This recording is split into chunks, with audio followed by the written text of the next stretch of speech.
ارتشا ترکا داگر کرد و مهیده ایریشین برفره لدیجی هرمین پاراستنا مدیا زیده ترکرنه. گریلاین هپگیجی دی چارچوبه پاراستنا راواده بر سوین تون دودن داگر کریا ترک. لسر مجاری مالباتن گریلایان هرساخو آنین زمان و دیار کرن کو گریلات تاوی همو ایریشین لدیجی وان پیکتین لی او بفدکاری لبرخوددن. حكي خوانا وير حجي فداي قال دكن فداي حار قالي دكن ناد بين عرب وناد بين كرد دبي إنسان برداس جشكي أو فداي في قالي جشكينا وهيرو كو صراحة كل صار ما بكارجي ما تا أو دولتك كتبها ما في مروبنا ما نزانا ما نابينا اللي هم وانا بيتشوفن بيجوهنا ولالن لباس صلاحي كل شكل جيان بكارتينن في صلاحي كل حر داره لجيا كارتينن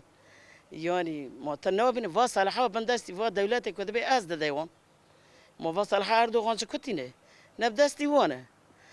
او دولتك دستي وان تحقيقي دبره بيجه تسال انسان عمري في صلاحي نو تحقيقي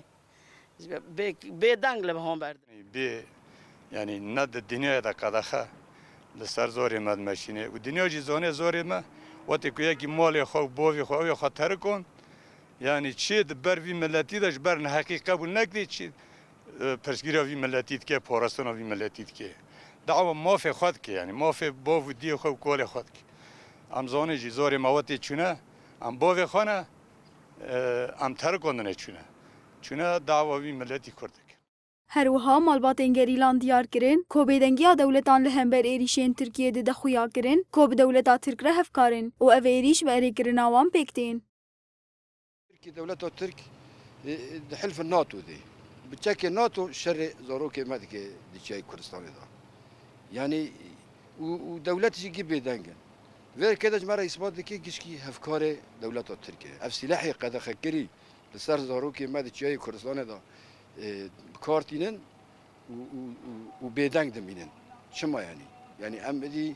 ام خازن دنگ خو توایی دنیا کن يعني براستين تشتي دجمنه ما لسر ما دكي يعني نا قبول كرن نا شرعا نا قانونا نا انسانيتيه نا عدالت نا ديمقراطيك تشتي قبول ناك ایریشین ارتشا ترکا داگر کر به بمبین نوکلری ان تاکتیکی لدیجی هرمین پاراستنا مدیا پشتی جوینا ناتویه یا کوویداویه د 12 و 13 و مهیده لی لیتوانیای هاتل دارخستن زیده بون.